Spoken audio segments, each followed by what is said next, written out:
Corona virus ਕਾਰਨ ਜਿੱਥੇ ਪੂਰੇ ਪੰਜਾਬ ਵਿੱਚ ਕਰਫਿਊ ਲਗਾਇਆ ਗਿਆ, ਉੱਥੇ ਹੀ ਪੰਜਾਬ ਦੇ ਜ਼ਿਲ੍ਹਾ ਜਲੰਧਰ ਵਿੱਚ ਕਰੋਨਾ ਵਾਇਰਸ ਦੇ ਮਰੀਜ਼ਾਂ ਦੀ ਗਿਣਤੀ ਲਗਾਤਾਰ ਵਧਦੀ ਜਾ ਰਹੀ ਹੈ ਅਤੇ ਜਿੱਥੇ ਇੱਕ ਪਾਸੇ ਵਾਇਰਸ ਬਜ਼ੁਰਗਾਂ ਲਈ ਜਾਨਲੇਵਾ ਸਾਬਿਤ ਹੋ ਰਿਹਾ, ਉੱਥੇ ਹੀ ਦੂਜੇ ਪਾਸੇ ਇਸ ਵਾਇਰਸ ਨੇ ਬੱਚਿਆਂ ਨੂੰ ਆਪਣੀ ਚਪੇਟ ਵਿੱਚ ਲੈਣਾ ਸ਼ੁਰੂ ਕਰ ਦਿੱਤਾ ਹੈ।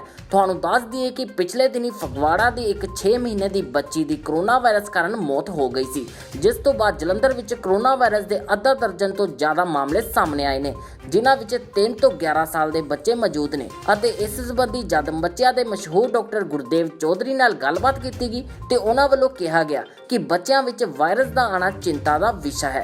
अभी देखने में आ रहा है कि कोविड के चलते जो बुजुर्ग हैं या बच्चे हैं उनको ज़्यादा ये इफेक्ट कर रहा है, उनको ज़्यादा शिकंजे में हो रहा है। क्या ध्यान रखने की जरूरत है बच्चों को? देखो सर, आपकी बात बिल्कुल ठीक है, क्योंकि कोरोना वायरस जो एक बीमारी है ये हो तो सबको सकती है, बट जो जिनकी इम्यूनिटी कम है उनको ये ज़्यादा नुकसान पहुंचाती है। तो इम्यूनिटी कम ज़्यादा दो ग्रुप ऑफ लोगों में होती है। एक तो हमारे जो बुज़ुर्ग हैं जिनकी उम्र 60 से ऊपर है, या फिर वो लोग जिनकी उम्र 60 से चाहे कम है पर उनको और कोई बीमारियां हैं, जैसे कि डायबिटीज़, हाइपरटेंशन और दिल की बीमारी या कोई और सीरियस कैंसर या ऐसी सीरियस बीमारियां जिनको है, उन लोगों को ये डिज़ीज़ ज़्यादा इफेक्ट करती है। और सेम ही 1 साल से कम के बच्चों की भी इम्यूनिटी कम होती है, स्पेशली जो न्यू बॉर्न बच्चे हैं उनकी भी कम होती है, उनको भी ज़्यादा इफेक्ट करती है। पर अच्छी बात यह है, देखा गया है कि आमतौर पे बच्चों के लिए जो बीमारी अगर होती भी है तो उनका डेथ रेट बुजुर्गों के मुकाबले या अडल्ट्स के मुकाबले थोड़ा कम है। तो बच्चों के लिए थोड़ा फिर भी ये थोड़ा संभाल है। पर यह कि बच्चों की कैसे संभाल करनी है, सबसे इम्पोर्टेंट तो जो गवर्नमेंट सबको बता ही रही है कि सोशल डिस्टेंसिंग कम से कम सब लोगों से 2 मीटर की फासले रखना है। दूसरा कि हाथों को बार बार धोना है। तीसरा कि घर के अंदर ही रहना है, बाहर नहीं निकलना ज़्यादा। अब बहुत ज़्यादा ज़रूरत हो तभी बाहर निकलना है। इन सब चीज़ों का ध्यान रखना। और बच्चों के मामले में तो और ज़्यादा, इसीलिए गवर्नमेंट ने जो स्कूल वगैरह भी बंद किए हैं ताकि बच्चे एक्सपोज ना हो।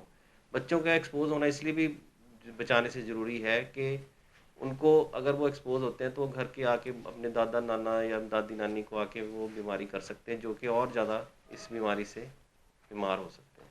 क्या क्या चीज़ें ध्यान रखनी चाहिए इसके अलावा जो आप एज ए मेडिकली आप सोचते हैं? एक तो बच्चों की न्यूट्रिशन का ध्यान बहुत ज़रूरी है। हरी सब्जियां, फ्रूट्स सारे उनको देने चाहिए, उनकी इम्यूनिटी प्रॉपर बिल्डअप रख करके रखनी चाहिए। और दूसरा, अगर किसी को घर में खांसी जुकाम है वो बच्चों से अपना थोड़ा फासला बना के रखें। और तीसरा कि बाहर बिल्कुल ना निकलने दें बच्चों को खेलने। कई बार लोग सोचते हैं कि जो अपनी कॉलोनी में पार्क में बाहर घुमा लेते हैं बच्चों को, साइकिल चलाने छोड़ देते हैं, या बच्चे एक दूसरे से खेलने लगते हैं। तो बच्चों को ये नहीं पता कि इनको बताना बड़ा मुश्किल है कि सोशल डिस्टेंसिंग क्या है। तो इसलिए बच्चों को अपने घर के अंदर ही रखें। अगर उनको खेलना भी है तो अपने घर की छत पे ही खेलें, बाहर ना खेलें।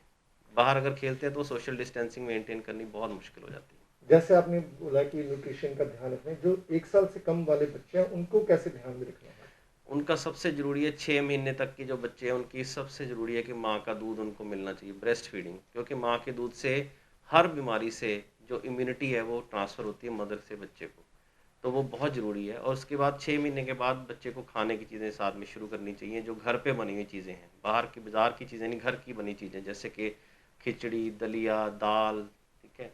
और फ्रूट्स को पल्प बना के, वेजिटेबल्स का पल्प बना के, सूप दे के, अगर आप नॉन वेज खाते हैं तो बॉयल्ड एग वगैरह या उनको ये सब चीज़ें दे सकते हैं। अब तक की अगर स्टडी की बात करें कि क्या लगता है कि कब तक ये चलेगा, कि WHO के भी जो है उसके अलावा क्या आप समझते हैं? मेरे हिसाब से जो जो हमारा देश बहुत अच्छी स्थिति में है इस समय, क्योंकि हमने इस बीमारी को ज़्यादा फैलने नहीं दिया। जब इस शुरुआती स्टेज में थी तो हमारे सियासतदानों ने बड़ा अच्छा समय पे डिसीजन लेके इसको लॉकडाउन करके इसको एक कंट्रोल कर लिया। अगर ना कंट्रोल किया होता तो जितनी ओवर क्राउडिंग और हमारे देश में बीमार लोगों की संख्या बहुत ज़्यादा है।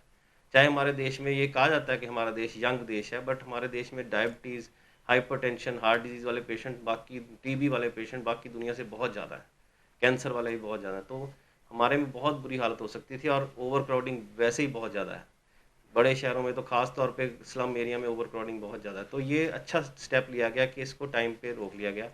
जब एक देश में ये ये देखा गया 6% से कम न्यू केसेस आते हैं, जैसे अब आज 2-3 दिन से इंडिया में अब 6% से कम आने शुरू हो गए हैं, तो देखा गया तकरीबन 1 या 1.5 महीने में फिर ये डिज़ीज़ जो है वो बहुत लो लेवल पे चली जाती है, जैसे कि चाइना में ऑलरेडी हो चुका है।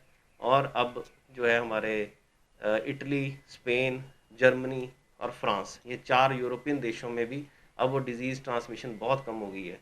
अगले 15 दिन में अगर लॉकडाउन का पालन सही तरीके से होता है तो यूके एंड यूएसए में भी हो जाएगा, और हमारे देश में भी अगर लॉकडाउन का पालन सही होता है तो 1 महीने के अंदर उम्मीद है कि ये डिज़ीज़ जो है काफ़ी हद तक कंट्रोल में आ जाएगी। ख़त्म तो नहीं होगी, ये डिज़ीज़ को हमें आगे भी फेस करना पड़ेगा। जैसे कोई भी डिज़ीज़ आती है ख़त्म नहीं होती, स्वाइन फ्लू भी है, मलेरिया, ट्यूबर, सारी डेंगू, जो भी डिजीज़ आती हैं वो हमेशा रहती हैं, पर अभी तो एकदम से ये बहुत तेज़ी से फैल रही है जंगल की आग की तरह।